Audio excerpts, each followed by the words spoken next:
नमस्कार, कोरोना विशेष में स्वागत करै छी। हम अजय शाह शिवाली। लॉकडाउन खुजलासँगै एक किसिमसँ कही तऽ कोरोना के संक्रमण बढ़ैत गेल छै, या एकरा अहू हिसाबसँ कहल जा सकैए कि एहि बीचमे किछु व्यक्तिके मृत्यु समेत भेलैए। और एकटा अंदेशा ई कयल जा रहल छै कि लोकल ट्रांसमिशन तऽ हुअ नहि लगलैए, समुदायमे तऽ फैलऽ नहि लगलैए, सेहो देखल गेलैए, जाहिसँ सप्तरी के राज बिराज परसा के बीरगंज सहित के ठाव में निषेधाज्ञा जारी कयल गेल छै। बीरगंज में 3 दिन से निषेधाज्ञा जारी कयल गेल छै। जो परसा के बात करी तो परसा में प्रदेशे के सबसे बेसी मृत्यु परसा में भेलै। कोरोना के कारण से 5 गोटे के वजह मृत्यु भेल छै। तऽ आई परसा के अवस्था केहन छै? ओतऽ लगातार 3 दिन से निषेधाज्ञा जारी कयल गेल छै, समुदाय में कोरोना फैलऽ नहीं देबाक उद्देश्य के लेल। एहि विषय में चर्चा करऽ जा रहल छी कि ओतुका अवस्था केहन छै। आई प्रत्यक्ष जुड़ल छै परसा के सहायक प्रमुख जिलाधिकारी ललित बस्नेत, तेना कांग्रेस के जिला उपसभापति राजू गुप्ता जी जुड़ल छै, कोभिड-19 अस्पताल के डॉक्टर नीरज सिंह जुड़ल छै, आ संचारकर्मी सुरेश बादल। सबैजनालाई कार्यक्रममा स्वागत छ। नमस्कार। सुरुवात सहायक सिडिओ साहब बाट गरौँ। अहिले लगातार आज तेस्रो दिन पनि निषेधाज्ञा जारी छ, के छ त्यहाँको अवस्था? हजुर, साउन 10 गते बिहान 5 बजेदेखि पर्सा जिल्लाको वीरगञ्ज महानगरपालिका क्षेत्रमा लागू हुने गरी निषेधाज्ञा जारी छ। अहिले मानिसहरूको आवजावत एकदमै न्यून सङ्ख्यामा छ। अति आवश्यक काम परेको मानिसहरू मात्रै घर बाहिर निस्किनु भएको छ। सुरक्षाकर्मीहरू यो निषेधाज्ञा कार्यान्वयन गर्नको लागि बाहिर निस्किनु भएको छ। र हाम्रो निषेधाज्ञा जारी गर्नुको मुख्य उद्देश्य चाहिँ मास टेस्टिङको काम थियो, र मास टेस्टिङको काम चाहिँ तीव्रताको साथ भइराखेको छ। हिजो मात्रै झन्डै 400 जति चाहिँ स्वाब सङ्कलन भयो। आज पनि कन्ट्याक्ट ट्रेसिङ गरिएका ठाउँहरू र सङ्क्रमितहरू धेरै भएका ठाउँहरूमा चाहिँ यो पिसिआर सेन्जर्सको लागि स्वाब कलेक्सन गर्ने काम भइराखेको छ। एउटा त कुरा के भयो भन्दाखेरि मास टेस्टिङको कुरा गर्नुभयो तपाईँले। अर्को कुरा फेरि लोकल ट्रान्समिसनको अवस्था चाहिँ कस्तो छ, कस्तो पाउनु भएको छ तपाईँले? लोकल ट्रान्समिसनको कुरा अवस्था के छ भन्ने कुराहरू सत्य तथ्य थाहा पाउनको लागि नै हामीले यो टेस्टिङ गरिराखेको छौँ। अहिले जो पछिल्लो समय सङ्क्रमित देखिनु भएको छ, वास्तवमा ती सङ्क्रमित देखेका व्यक्तिहरूमा अधिकांशको ट्राभल हिस्ट्री फेला नपर्नुको कारणले गर्दा यो ट्रान्समिसन चाहिँ लोकल लेभलमा पनि पुगेको छ कि भन्ने कुरो चाहिँ देखिएको छ।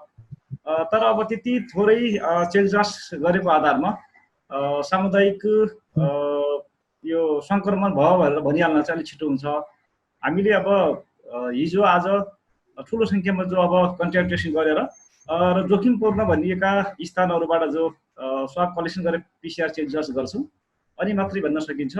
हजुर, भनेपछि अहिले निषेधाज्ञा लागू गर्नुपर्ने कारण जुन रह्यो, जसरी यसको चाहिँ भनौँ न यो कुरो जसरी आयो, यो बाध्यता जुन सिर्जना भयो नि, होइन, त्यो चाहिँ कसरी भयो, के कारणले भयो, त्यो विषयमा अलि भनिदिनुहोस्।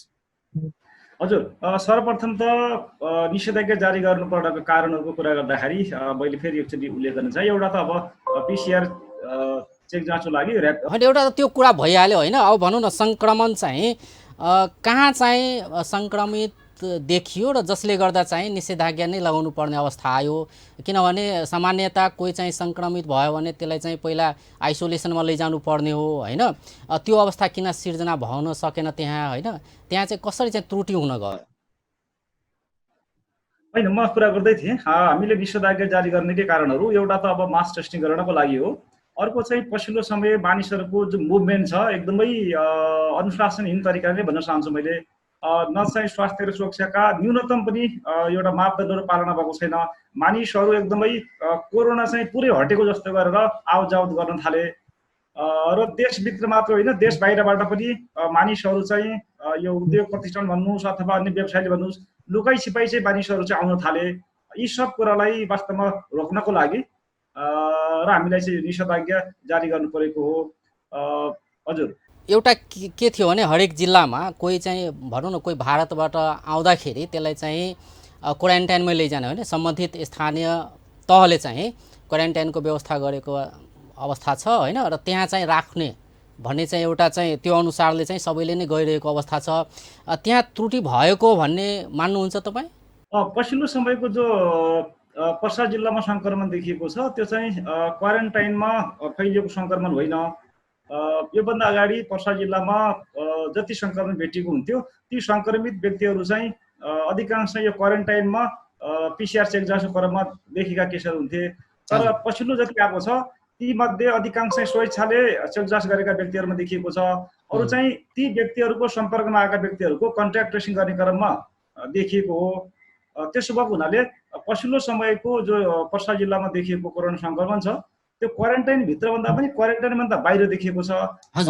यसमा अलि जोडौँ, जुन बाहिर देखिएका व्यक्तिको चाहिँ मृत्यु भयो होइन, भनेपछि ती चाहिँ कहाँबाट आएका थिए, ट्राभल हिस्ट्री चाहिँ के लिनुभयो तपाईँहरूले?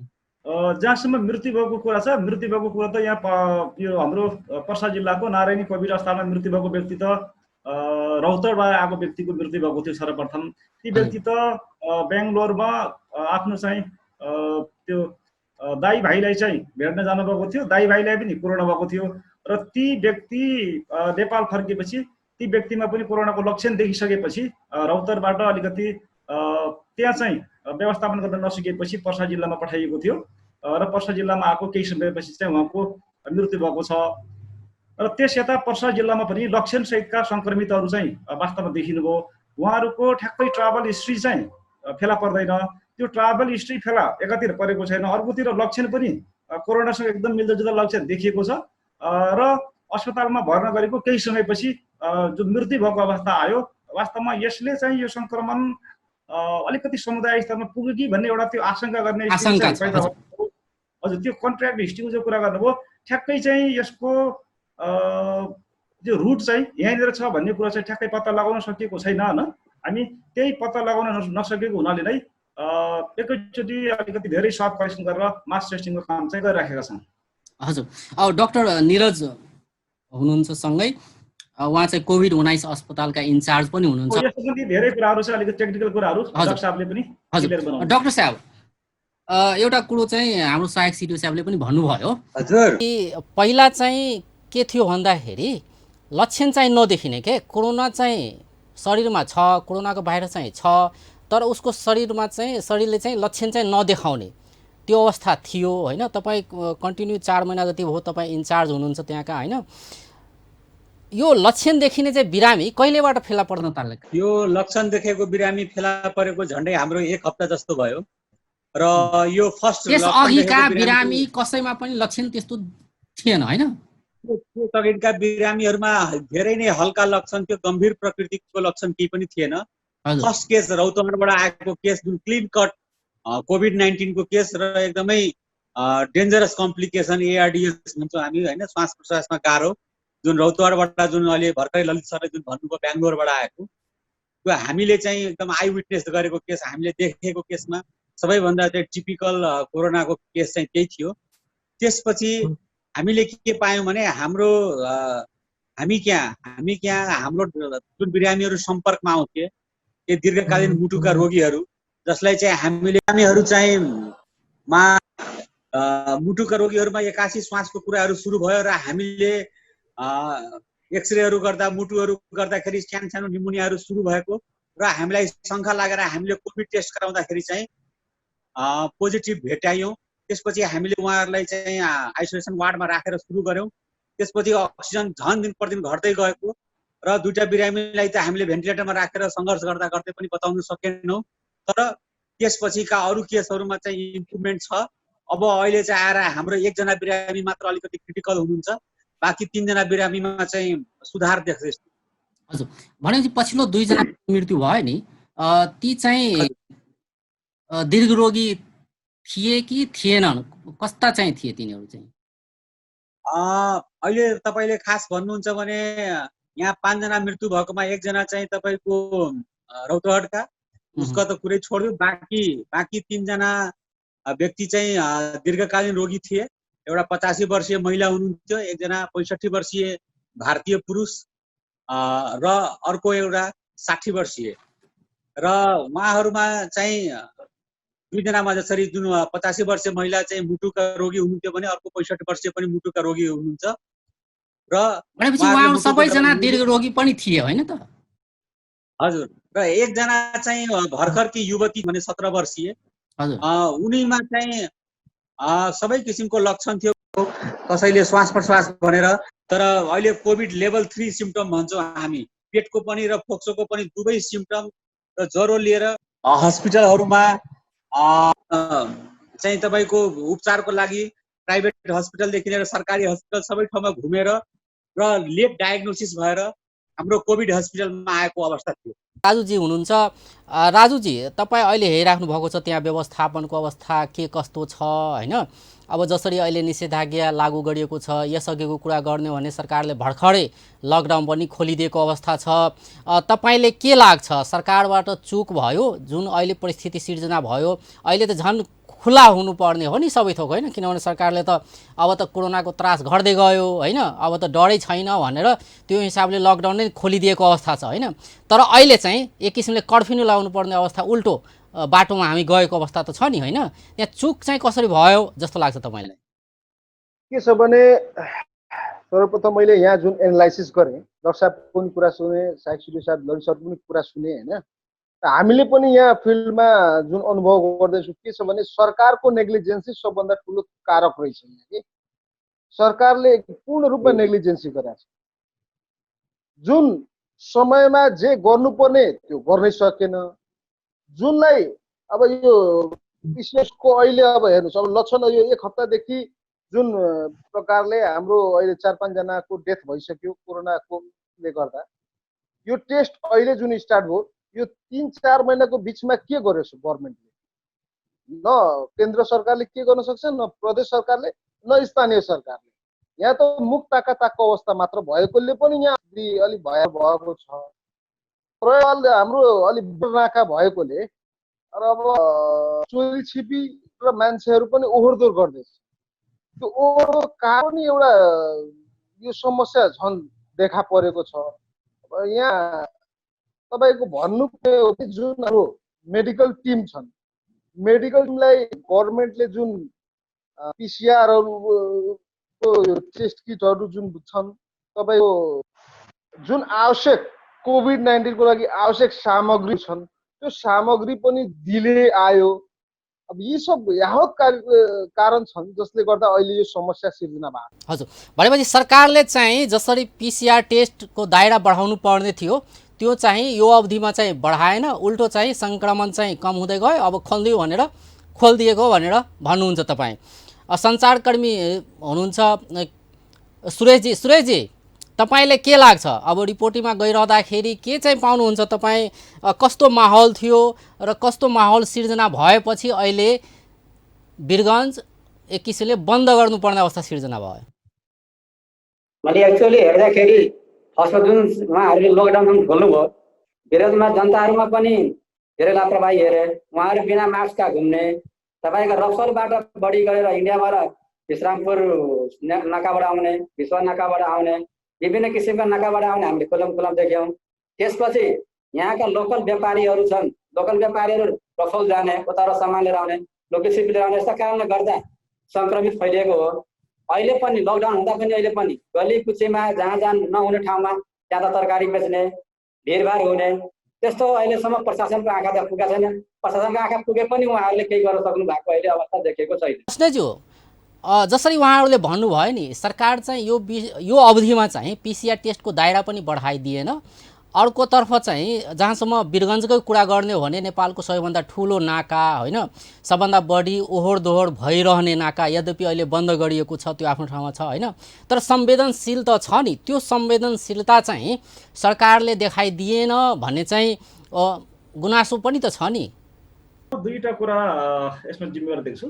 पहिलो कुरा त हामीले जिल्ला स्तरमा भन्दा पनि नेपाल सरकारले केन्द्रदेखि नै सबैको माग भावनालाई सम्बोधन गर्दै लकडाउनको मोडालिटीमा जो लुज गर्दै जाँदाखेरि यो उद्योग प्रतिष्ठान खोल्नेदेखि लगेर व्यापार व्यवसायमा पनि बिस्तारै चाहिँ खुकुलो पनि हुँदै गयो। त्यसो भएको हुनाले व्यापार व्यवसाय उद्योग प्रतिष्ठान सबै सञ्चालन हुन जाँदाखेरि चाहिँ मुभमेन्ट बढ्यो। मुभमेन्ट बढ्दाखेरि सङ्क्रमण फैलिएको हुनसक्छ। दोस्रो कुरो भनेको जो चेक जाँच पिसिआर चेक जाँचको कुरो छ, अहिले पनि नेपाल सरकार स्वास्थ्य तथा जनसङ्ख्या मन्त्रालय तयार गरेको त्यो प्रोटोकल अनुसारले हामीले चाहिँ PCR चेक जाँच गर्नुपर्ने हुन्छ। र पछिल्लो समय पर्सा जिल्लामा जो नयाँ सङ्क्रमण हामी जुन नयाँ उसमा गयो नि त्यसको मुख्य कारण त नारायणी अस्पतालमा हामीले यो पेइङ स्वेच्छाले चाहिँ कहिले यो PCR चेक जाँच गर्न जानुभयो। र खास गरी जोखिममा गएका व्यक्तिहरू जो चाहिँ अब हुनसक्छ पछिल्लो समय भारतबाट गएर आएका हुनसक्छ, जोखिममा गएका व्यक्तिहरूले नारायणी अस्पतालको यो प्रयोग गर्दै चाहिँ PCR चेक जाँच गर्नुभयो, उहाँहरूलाई चाहिँ पोजिटिभ देखियो। अनि उहाँहरूको कन्ट्याक्ट ट्रेसिङ गर्दै जाँदाखेरि अनि अरूहरूको पनि PCR चेक जाँच गर्ने क्रममा चाहिँ पोजिटिभ देखिएको हो। नत्र हाम्रो स्वास्थ्य अनि त्यो चेक जाँच देखिसकेपछि समुदाय स्तरबाटै अब विभिन्न चाहिँ एउटा आशंका पैदा भइसकेपछि एकदम जोखिमपूर्ण भइसकेपछि हामी कन्ट्याक्ट ट्रेसिङ र अन्य जोखिमपूर्ण भएका ठाउँहरूमा PCR चेक जाँच गर्न थालेको हो। नत्र योभन्दा अगाडि हाम्रो PCR चेक जाँच चाहिँ यो क्वारेन्टाइनमा र त्यसपछि यो खास गरी चाहिँ क्वारेन्टाइनमा र कन्ट्याक्ट ट्रेसिङमा आएका व्यक्तिहरूमा त्यसमा केन्द्रित थियो। र त्यसो भएको हुनाले हामीले योभन्दा अगाडि चाहिँ PCR चाहिँ यो ठुलो सङ्ख्यामा चाहिँ गर्न नसकेको हो। हामीले जो यो नेपाल सरकारले प्रदान गरेको प्रोटोकल क्वारेन्टाइन भन्दा बाहिर कोरोना नै छैन भन्ने एउटा चाहिँ सरकारले त्यो सोचेर बसेको हुनुपर्छ जस्तो लाग्यो होइन तपाईँलाई पनि? होइन, त्यो भन्दा पनि जो अब सरकारले जो अब मापदण्ड बनायो, जो हामीले निर्देशिका जारी गर्यो त्यो अनुसारले हामी अगाडि पहिलो प्राथमिकतामा चाहिँ क्वारेन्टाइन। हजुर, पहिलो चरणमा चाहिँ क्वारेन्टाइन र सङ्क्रमित फेला परिसकेपछि सङ्क्रमितको यो कन्ट्याक्ट ट्रेसिङ गर्दै जाँदाखेरि त्यो सम्पर्कमा आएका व्यक्तिहरूको जाँच गरिने जो एउटा विधि थियो हामीले त्यही विधि अवलम्बन गरेको हो। त्यसो भएको हुनाले हामी यो त्योभन्दा बाहिर चाहिँ जो आम जनताको अपेक्षा थियो त्यो अपेक्षा अनुसारले चेक जाँच गर्न नसकेको वास्तविकता चाहिँ हो। त्यो चाहिँ हामीले स्वीकार गर्नुपर्छ। बस्नेतजी, अहिले जुन निषेधाज्ञा लागू गरिएको छ नि यसको चाहिँ एरिया कति छ? कहाँदेखि कहाँसम्म लागू गरिएको छ निषेधाज्ञा?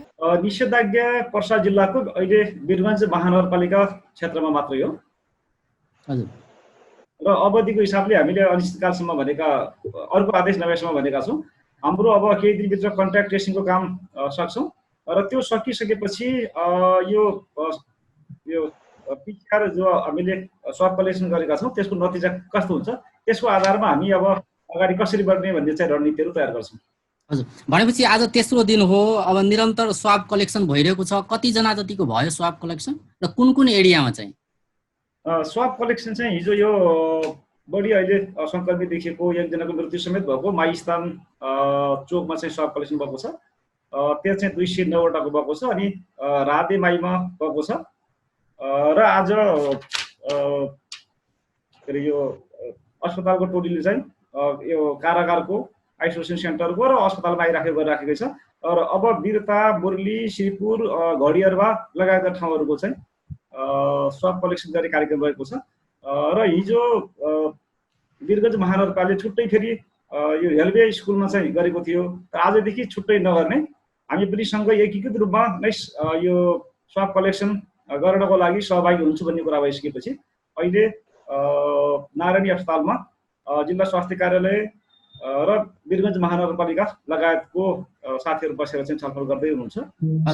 अब अहिले जसरी स्वाब कलेक्सन भइरहेको छ नि, अब परिवारमा एकजनाको स्वाब कलेक्सन गर्ने कि सँगै परिवार सबै सदस्यले नै कलेक्सन गर्ने, के गरिराख्नु भएको छ अहिले? अहिले त खास गरी हामीले जो सङ्क्रमित व्यक्तिहरू फेला पर्नु भएको छ उहाँको कन्ट्याक्ट ट्रेसिङ गर्दै जाँदाखेरि त्यो कन्ट्याक्ट ट्रेसिङ गरिएका सबै व्यक्तिको गर्छौँ। हजुर। र त्यसको साथसाथै हामी जुन वार्डमा जुन टोलमा गर्छौँ त्यहाँ बढी एक्सपोजर भएका र बढी चाहिँ अब सङ्क्रमणको जोखिममा भएका व्यक्तिहरूको गर्छौँ। त्यो गर्दाखेरि चाहिँ हामी सबैको नगरेर त्यसमा एउटा परिवारको चाहिँ एउटासम्म चाहिँ हामी यो गर्न सक्छौँ। हजुर। हजुर, भनेपछि अहिलेसम्म चाहिँ कतिजना सङ्क्रमित चाहिँ फेला परे त्यहाँ? पर्सा जिल्लामा पछिल्लो समय सङ्क्रमितको सङ्ख्या एकदम बढिराखेको छ। जबदेखि चाहिँ हामीले आशंका गर्न थाल्यो नि लोकल ट्रान्समिट सुरु भयो कि भनेर होइन, त्यो पछि चाहिँ सङ्क्रमित फेला परे त्यहाँ? त्यो पछि झन्डै 118 जना चाहिँ सङ्क्रमित पुष्टि भएको छ। 118 जना भने त अब यो निषेधाज्ञा त अझै लम्बिने भयो नि होइन, किन विभिन्न ठाउँमा त अझै टेस्ट बाँकी नै छ होइन? निषेधाज्ञा हाम्रो अस्ति साउन 9 गते भएको जो सङ्कट व्यवस्थापन केन्द्रको बैठक जसमा चाहिँ यहाँको सबै राजनीतिक दलको प्रमुखहरू, बुद्धिमान सङ्घको अध्यक्ष, पत्रकार महासङ्घको अध्यक्ष लगायतको जो उपस्थिति थियो त्यहाँ भएको हाम्रो मोटामोटी सहमति चाहिँ हामी एक हप्ताको समयमा, एक हप्ताभित्र यो मास टेस्टिङको लागि चाहिँ स्वाब टेस्टिङको काम सक्ने र त्यसपछि प्राप्त नतिजा अनुसारले यसलाई चाहिँ यो फुकुलो बनाउँदै जानुपर्छ, फुकुलो बनाउँदै जानुपर्ने ठाउँहरूमा र जहाँ बढी सङ्क्रमण देखिएको छ ती एरियालाई मात्रै सिल गरेर त्यसमा चाहिँ थप कडाइ गर्ने भन्ने किसिमको हाम्रो एउटा मोटामोटी त्यो सहमति भएको छ र हामी अब यो नतिजा हेर्छौँ। त्यसपछि हामी अब कसरी अगाडि बढ्ने भन्ने चाहिँ त्यो सम्बन्धी निर्णय गर्छौँ। हजुर डाक्टर निरज, अब अहिले जुन नयाँ सङ्क्रमितहरू फेला परेका छन् नि त्यहाँ वीरगञ्जमा, यी सङ्क्रमितहरूमा पनि लक्षण देखिएको हो कि कस्तो चाहिँ पाउनु भएको छ? नयाँ सङ्क्रमितहरूमा सबै खाले सङ्क्रमितहरू छन्, केहीमा सामान्य किसिमका लक्षणहरू छन् भने धेरै जसो चाहिँ एसिम्प्टोमेटिक नै छन् र अहिले हामीसँग चाहिँ बेड नभएको अवस्था पनि छ। अहिले हामीले धेरै जसो बिरामीलाई होम आइसोलेसनमै राखेका छौँ। होम आइसोलेसनको पनि प्रोटोकललाई जस्ट एउटा मिटिङमा पास गरिएको छ, त्यसलाई अहिले फलो गर्न बाँकी छ। तर बिरामीहरू जो हाम्रो सम्पर्कमा छन् हामीले उहाँहरूलाई घरमा कसरी बस्ने, कसरी गर्ने भन्ने कुराहरू टेलिफोनको माध्यमबाटै सिकाएर राखिरहेछौँ। के औषधिहरू खाने विषयमा कुराहरू गरेर उहाँहरूलाई सिकाएर घरमै एक्लै भएर टोयलेटहरू चाहिँ एक्लै प्रयोग गर्नुहोस् भन्ने हिसाबमा उहाँहरूलाई सिकाउँदैछौँ। र यहाँ अहिले 2-3 दिनदेखि लगातार हाम्रो सिडिओ साहबहरू सबै बैठक बसिरहनु भएको छ। थप क्षमता कसरी विकास गर्ने, थप भनेपछि वीरगञ्जमा आइसोलेसनको अभाव छ, आइसोलेसन कक्षको अभाव भयो, बेड सङ्ख्या पुगेन र अहिलेको समयमा अहिले कतिजना छन् त्यहाँ सङ्क्रमित? अहिले सङ्क्रमित भन्नुहुन्छ भने हामीसँग 57 जना मानिस छन्। अनि बेड सङ्ख्या चाहिँ? बेड सङ्ख्या हाम्रो हस्पिटल 50 बेडको राखेको हो, स्वीकृत भएको। त्यसमा हामीले 7 वटा बेड यता थप गरेर चलाइरहेछौँ 57। भनेपछि अरू सङ्क्रमितलाई अहिले कहाँ राखिराख्नु भएको छ? कि होम आइसोलेसनमा बस्न भनेर भनिदिनु भएको छ कि के छ? हजुर सबै अहिले जति नयाँ सङ्क्रमितहरू निस्किरहेका छन् सबैजना घरमै छन्।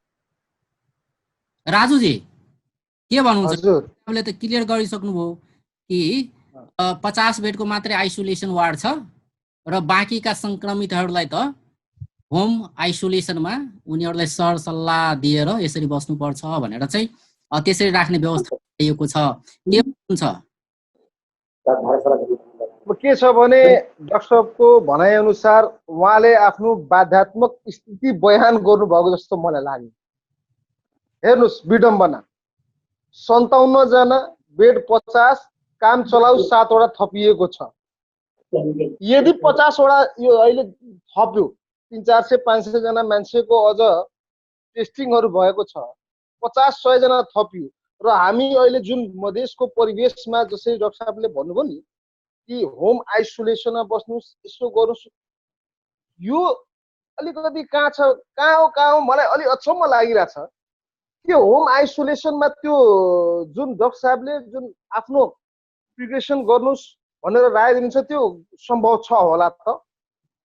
I don't think so. त्यो सम्भव छैन, असम्भव नै छ। होइन, नेपालमा चाहिँ सङ्क्रमितको सङ्ख्या घट्दै गएको तथ्याङ्क पनि छ क्या हामीसँग, होइन? घट्दै गएको कुरा पनि छ नि त। अब अर्कोतर्फ चाहिँ वीरगञ्जमा जो सङ्क्रमित फेला परेका छन् तिनीहरूलाई वीरगञ्जमै राख्नु पर्ने चाहिँ बाध्यता चाहिँ के हो त? फेरि त्यसो भए अन्यत्र पनि के छ भने हामीहरूसँग के वीरगञ्जमा पर्याप्त स्थान छन् कि छैनन्? हस्पिटल तपाईँको प्राइभेट हिसाबले सञ्चालनमा ल्याउन मिल्ने त्यही हस्पिटल जस्तै अहिले एउटा गण्डक हस्पिटल छ, त्यस्तै गण्डक हस्पिटल जस्तो अरू केडिया आँखा अस्पताल छ, त्यो त्यतिकै छ। त्यसमा बरु अलिकति एरिया पनि भोल्युम पनि धेरै ठुलो छ। अब तपाईँको उता डेन्टल हस्पिटल छ, केडिया डेन्टल हस्पिटलको तपाईँको भन्सारतिर छ, त्यो त्यसको पनि एरिया अलिक छुट्टै, सहरभन्दा छुट्टै पनि छ, फेरि सहर बिचमा पनि छैन। तपाईँको यो बयोद्धा छ, बयोद्धामा तपाईँको सञ्चालन गर्न सकिन्छ नि, थप्न त सकिन्छ। के खालि पैसा कमाउने नियत मात्र त होइन होला नि सरकारले? तपाईँले के लाग्छ सुरेशजी? अब स्थानीय तहले पनि आफ्नो हिसाबले काम गरिरहेको छ, प्रदेश सरकारले पनि आफ्नो तवरले काम गरि नै रहेको छ, केन्द्र सरकारले त 10 अर्ब नै सकाइसकेको अवस्था छ नि त, होइन? तपाईँले चाहिँ के लाग्छ यो व्यवस्थापन कस्तो पाउनु भयो? जसरी डाक्टर साहबले भन्नुभयो नि, यहाँ त बेडको मैले यहाँको व्यवस्थापन धेरै कमजोर मैले देखेँ। जस्तो डाक्टर साहबले भन्नुभयो कि केही होम क्वारेन्टाइनमा बसिराख्नु भएको छ। उहाँहरूले मलाई थाहा अनुसार उहाँहरू मार्केट पनि घुम्नु भएको छ। केही दिन अगाडि तपाईँ कुमुद कैलाशमा पनि क्वारेन्टाइन राख्नु भएको छ। त्यहाँ क्वारेन्टाइनमा बसेका केही व्यक्तिहरू बजारमा घुम्ने र हामीसँग पर्याप्त मात्रामा वीरगन्जमा जस्तै नेसनल मेडिकल कलेज छ, त्यहाँ पनि अथाह बेड छ त्यहाँनिर। जस्तै अरू पनि त्यहाँनिर यहाँ धेरै हस्पिटलहरू छन्, उहाँले लिनु सक्नुहुन्छ। त्यसलाई होम क्वारेन्टाइन राख्ने के जरुरी? उहाँलाई समयमा व्यवस्थित गरिदिनु हो भनेदेखि उहाँहरू बजारतिर घुम्न सक्नुहुन्न। अहिले त्यही ठुलो डर छ कि उहाँहरू बजारमा मजासँग घुमिराख्नु भएको छ, कसले उहाँलाई केयर गरिदिने? बस्नेतजी, हजुर हजुर सुनिरहेछु एउटा त हजुरलाई पनि भनिसक्नुभयो कि मास टेस्टिङ भइरहेको छ, छ। आइसोलेसन सम्बन्धमा कतिजना चाहिँ हजुर संक्रमित फेला पर्ने हुन् थाहा छैन अझै पनि, होइन? अब अहिले संक्रमितहरू छन् तिनीहरूलाई पनि राख्ने ठाउँको अभाव देखियो नि त, होइन? यो समस्या चाहिँ किन देखियो त्यसो भए? ठिकै छ। पहिला आइसोलेसनको सम्बन्धमा डाक्टर साहबले केही कुरा गर्नुभयो, म त्यसलाई अलिकति अझै क्लियर गर्न चाहन्छु।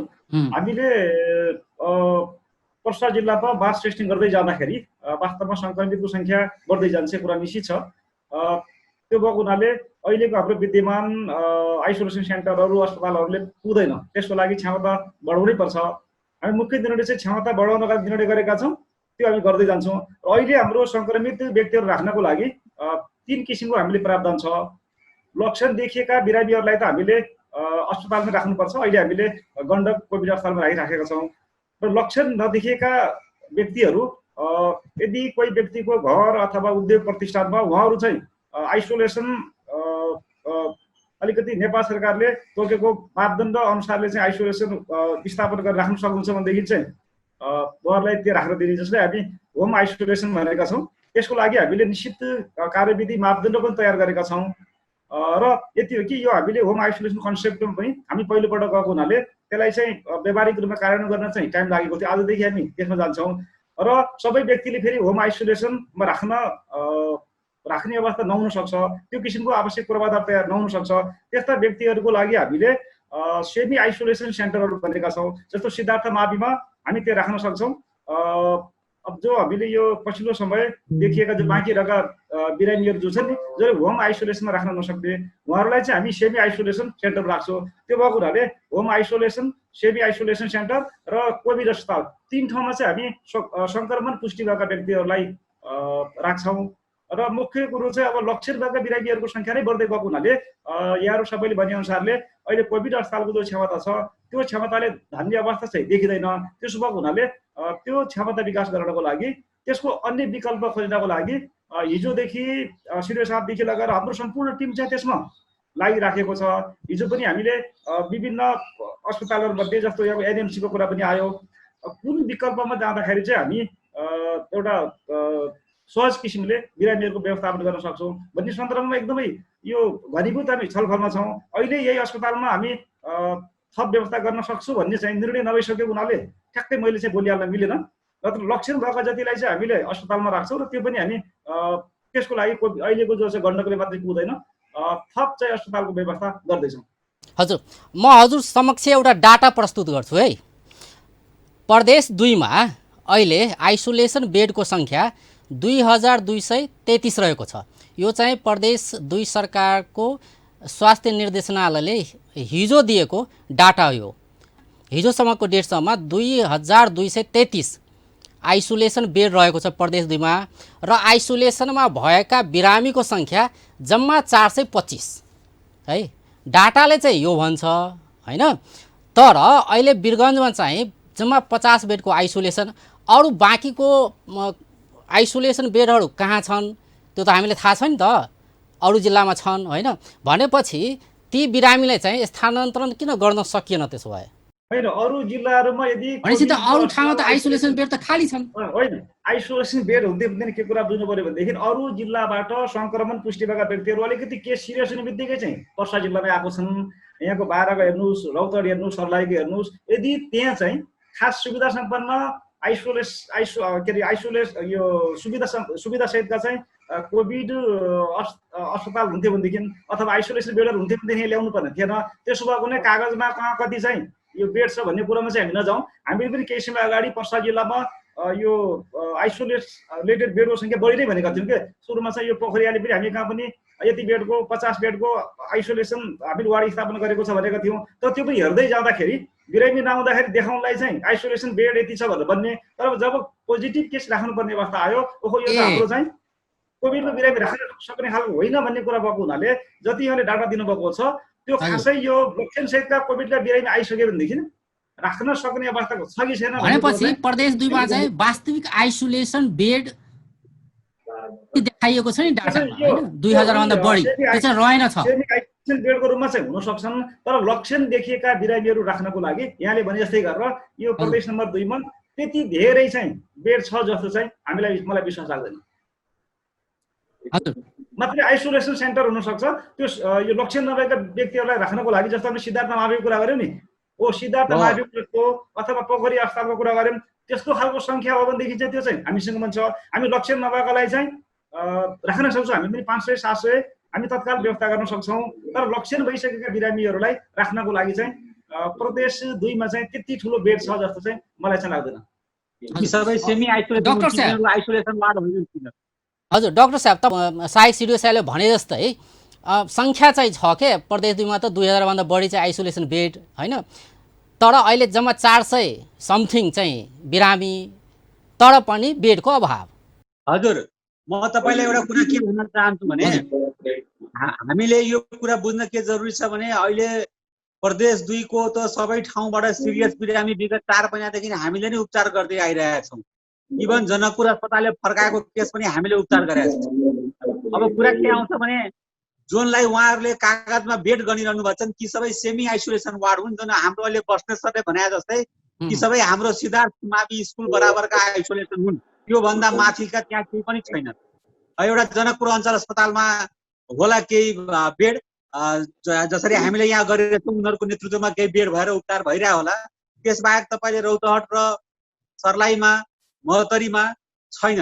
राजविराजमा सगरमाथा अस्पतालमा फेरि केही चाहिँ आइसोलेसन बेडहरू छ र त्यहाँ केही गम्भीर प्रकृतिका बिरामीहरूको अब समस्या यो देखियो। अब यसको तयारी चाहिँ अब भनौँ न अब चाहिँ एउटा कुरा तपाईँलाई भन्नु होला, किनभने जुन अवस्था अहिले वीरगञ्जमा एउटा कुरा बुझ्न के जरुरी छ, वीरगञ्जमा र अहिले सपोज अहिले हामीले 12 पर्सामा चाहिँ रौतहट र 12 मा किन सिरियस बिरामी भेटेनौँ तर पर्सामा किन भेटियो, यो कुरा बुझ्न किन जरुरी छ भने छिमेकी राष्ट्र भारतमा अहिले नयाँ स्ट्रेन एकदम सिरियस प्रकारको स्ट्रेन भएको भाइरसहरू एक्टिभ भएको छ र पर्सा जिल्लामा चाहिँ विभिन्न यो 12 पर्साको जुन करिडोर छ उद्योग करिडोर, त्यहाँको लागि मजदुरहरूलाई चाहिँ चोरी निकासी बाटोबाट चाहिँ अहिले चाहिँ यहाँ आएका छन् काम गर्न र त्यहाँबाट यो रोग चाहिँ संक्रमणमा आयो।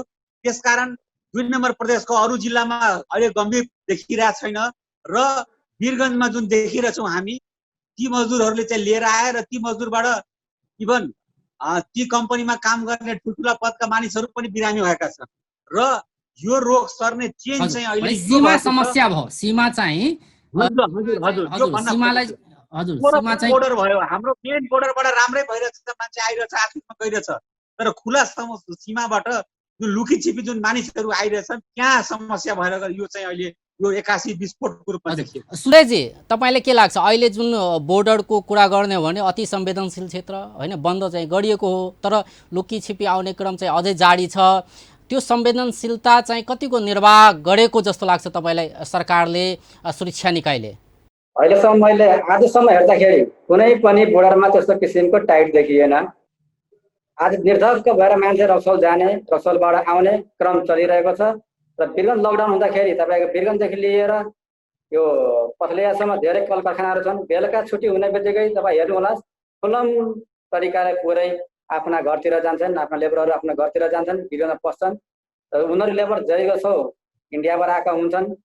उहाँहरूले गर्दाखेरि समस्या आइरहेको छ। यसलाई जसरी पनि पहिला रोक्न पर्यो र यो कार्यहरू फैटीमा गएर हेर्न पर्यो को कसरी छन्, कहाँबाट आएका हुन्, कतिको भिडभाड छन्, कसैको पिसिआर चेक छैन, यो किसिमलाई चाहिँ चेकआउट पहिला गर्न पर्यो।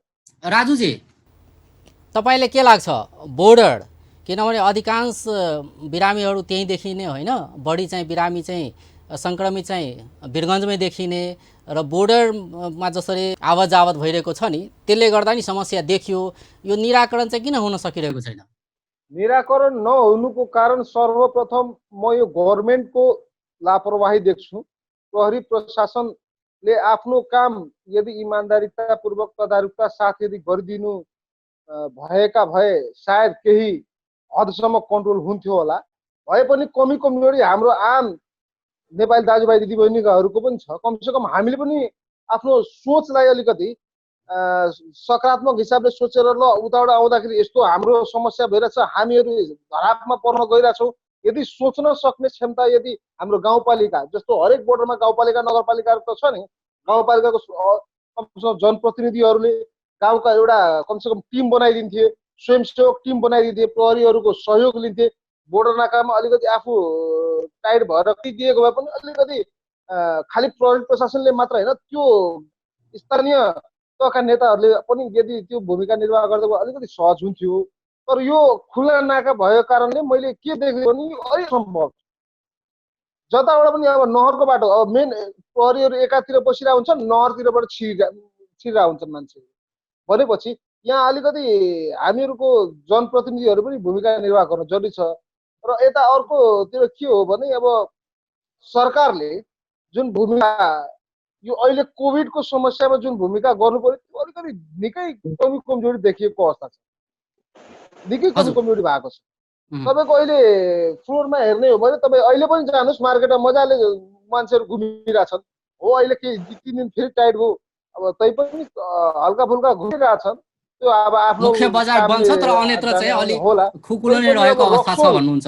हिजो अस्ति कुरेको बेला जाने आउने क्रम थियो, यो लकडाउन भन्दा यो जुन इन्डियाको लकडाउन भयो नि त्योभन्दा पहिला आउने जाने मजाले भइरहेको। बस्नेजी अब हामी अन्त्यतिर पनि आइसकेका छौँ। तपाईँले के लाग्छ जुन बोर्डरको कुरा आयो नि अहिले, एउटा यो पनि एउटा गम्भीर समस्या त हो, पूर्ण रूपमा चाहिँ रोक्न सकिँदैन, त्यो सम्भव पनि छैन। राजुजीले जसरी भन्नुभयो कि जनप्रतिनिधिहरू र त्यहाँका स्थानीयहरूले पनि यसमा सहयोग गर्नुपर्ने हो होइन, तपाईँले के लाग्छ यतातर्फ चाहिँ के काम चाहिँ भएको छ अहिलेसम्म?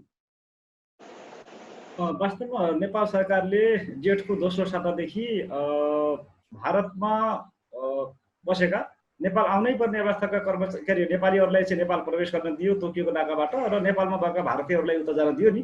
त्यसपछि एक देशबाट अर्को देशमा मानिसहरूको मुभमेन्ट चाहिँ धेरै भयो, र यो गर्दाखेरि पनि यो पर्सा जिल्लाको हाम्रो रक्सौल यो वीरगञ्ज नाका चाहिँ तोकिएको थियो। त्यो नाकाबाट आएको मानिसहरूलाई त हामीले यो होल्डिङ सेन्टर हुँदै सुरक्षित तरिकाले क्वारेन्टाइनसम्म पुर्यायौँ। त्यो जो फर्मल च्यानल थियो त्यसबाट आउने मान्छेहरू त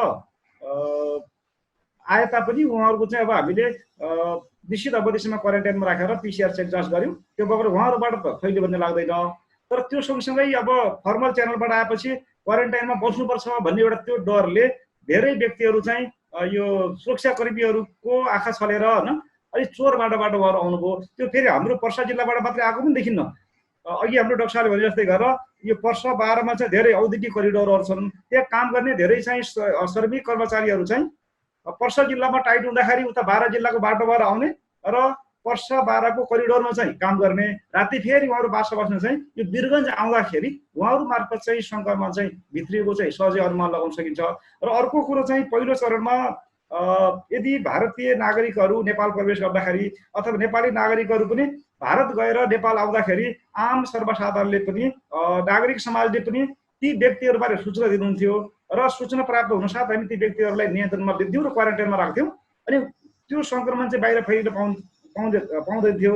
तर पछिल्लो समयमा आम नागरिक समाज पनि यो स्थानीय जनप्रतिनिधिहरू पनि त्यस्ता कुरा आफूले देख्दाखेरि पनि त्यो सूचना हामीसम्म चाहिँ पुर्याउनु भएन। त्यसो भएको हुनाले भारतबाट आएका व्यक्तिहरूलाई पनि हामी चाहिँ को छ भन्ने कुराहरू चाहिँ पहिचान गर्न चाहिँ कठिन भयो र ती व्यक्तिहरूलाई चाहिँ हामीले समयमा चाहिँ पत्ता लगाएर क्वारेन्टाइनमा राख्न नसक्दाखेरि वास्तवमा यसरी सङ्क्रमण चाहिँ फैलिएको सहजै अनुमान लगाउन सकिन्छ। हजुर डाक्टर साहब, हजुर के छ तपाईँहरूलाई कुनै समस्या त्यस्तो प्रदेश सरकार र केन्द्र सरकारबाट अहिले झन् अब मेडिकल इक्विपमेन्टहरूको उपलब्धता कतिको छ के छ? किनभने अब त झन् मास टेस्टिङ भइ नै रहेको छ होइन, अब यसबाट चाहिँ कतिजना सङ्क्रमित फेला पर्ने हुन् त्यो पनि थाहा छैन।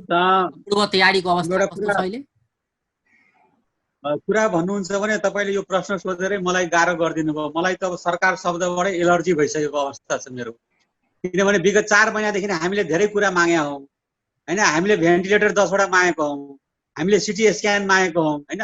हामीले चाहिँ पाएको केही पनि छैनौँ। हामीले जम्मा एउटा भेन्टिलेटर पाएका छौँ र हामीसँग अहिले पनि 2टा भेन्टिलेटर मात्रै छ। अब यो अवस्थामा हामी र हाम्रो अस्पताल प्याक छ र हाम्रो ल्याबमा स्वाब टेस्टहरू चाहिँ हजारौँको हिसाबमा चाहिँ कतारमा छ, लाइनमा छ भनेपछि भोलि रिजल्ट के हुन्छ र यो 10 दिन एकदमै क्रुसियल छ। हाम्रो यो 10 दिनमा हुन सक्छ हाम्रो संख्या लक्षण भएको संख्या बढ्छ या बढ्दैन, यो एउटा एकदमै ठुलो चाहिँ चुनौतीको विषय हो। अगर यो 10 दिनमा बढ्यो भने हाम्रो अवस्था धेरै नराम्रो हुन सक्छ र सरकारै यहाँ बढी भएको अवस्था छ। 3 तहको सरकार छ। एउटा सरकारले अर्को सरकारलाई आरोप लाउँछ, यो उसको काम हो, उसले उसलाई लाउँछ र हरेक मान्छेले हरेक कामको कन्क्लुजन दिँदैन। सबैले मेरो निर्देशिकामा यति मात्र काम छ, म यो भन्दा बढी गर्दिनँ, अर्कोले म यति गर्छु, म यो गर्दिनँ। अब यिनीहरूको बीचको जुन सरकारहरु समन्वय बीच चाहिँ समन्वय भएन, सरकार नै बढी भयो कि जस्तो भने चाहिँ सरकार चाहिँ बढी भयो, काम चाहिँ भएन हैन। यो शब्दसँग एलर्जी भइसक्यो। किनभने मिटिङमा निरन्तर हामी मिटिङमा जान्छौँ, त्यहाँ कुराहरू सुन्छौँ हैन। यो काम म गर्छु, अरू काम म गर्दिनँ। यो कसको काम हो त? प्रदेश सरकारको काम हो। प्रदेश सरकारले भन्यो भने मेरो त जनस्वास्थ्यको त जिल्लामा दरबन्दी नै हुँदैन, नगर म त गाउँ गाउँ हेर्छु तर वीरगञ्ज हेर्दिनँ। तपाईको अहिले सबैभन्दा गाह्रो पर्सा जिल्लामा वीरगञ्ज महानगरपालिकालाई छ। इभन गाउँपालिकाको काम राम्रो भइरहेछ तर महानगरपालिकामा भइरहेको छैन। किनभने महानगरपालिका भित्रको जुन टेस्टिङ र ट्रेसिङको कामहरू हुनुपर्ने हो, महानगरपालिकाको स्वास्थ्य कर्मीहरूको भनाइ छ यो प्रदेश सरकारको काम हो। प्रदेश सरकारको स्वास्थ्य कर्मीको भनाइ छ यो महानगरपालिकाको स्वास्थ्य कर्मीको काम हो। यो कसको काम हो यो बुझ्नै सकिरहेको छैन। तपाईको दुखे सोही रह्यो। राजुजी हजुर, के सुधार गर्नुपर्ने छोटोमा भनिदिनुस्। सुधार गर्नलाई अहिले जुन दर्शाले जुन कुरा भन्नुभयो नि, म अलि हाँसो पनि लागेको थियो कि वास्तवमा गभर्मेन्टले स्थानीय होस् वा प्रदेश स्वास्थ्य केन्द्रले सबभन्दा पहिले हाम्रो स्वास्थ्य कर्मीहरूलाई आवश्यक इक्विपमेन्ट दिन जरुरी छ। किनकि डाक्टर साहबले मैले स्वयं हेरेको थिएँ, रेनकोट लगाएर उहाँ चेक जाँच गर्नुहुन्थ्यो। आफ्नो घरबाट रेनकोट लगाएर आएर पिपी समेत एभाइलेबल नगराएको अवस्थामा उहाँले रेनकोट लगाएर पनि उहाँले सेवा दिनुभएको छ। इमान्दारीपूर्वक उहाँले स्याल्युट छ मेरो। तर गभर्मेन्टले एउटा पिपी किट दिन नसक्नु, भेन्टिलेटर माग गर्दा भेन्टिलेटर दिन नसक्नु, यो यदि गभर्मेन्टले दिन सक्दैन भने कसले दिने त? कसले दिने?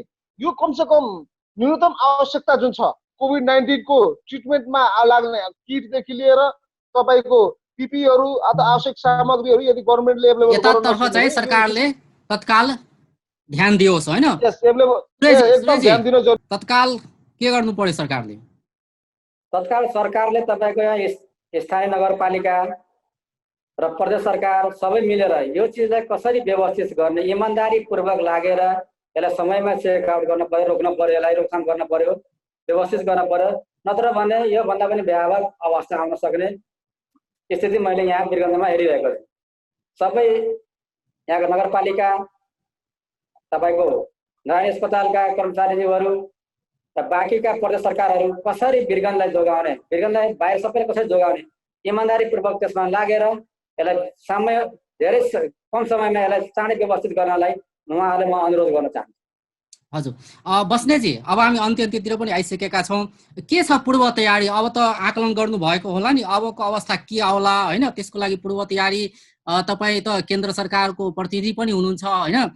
के चाहिँ सरकारको तयारी के छ? कसरी चाहिँ कोर्डिनेट गरिराख्नु भएको छ केन्द्रसँग? हजुर हो, सुरुमा म अलिकति उठेका केही सवालहरूलाई अलिकति सम्बोधन गर्न चाहे। वास्तवमा डाक्टर साहबले भने जस्तै गरेर सङ्घ, प्रदेश र स्थानीय त 3वटा सरकार हुँदाखेरि समन्वयमा केही न केही समस्या छ है, त्यसलाई हामीले स्वीकार गर्नुपर्छ।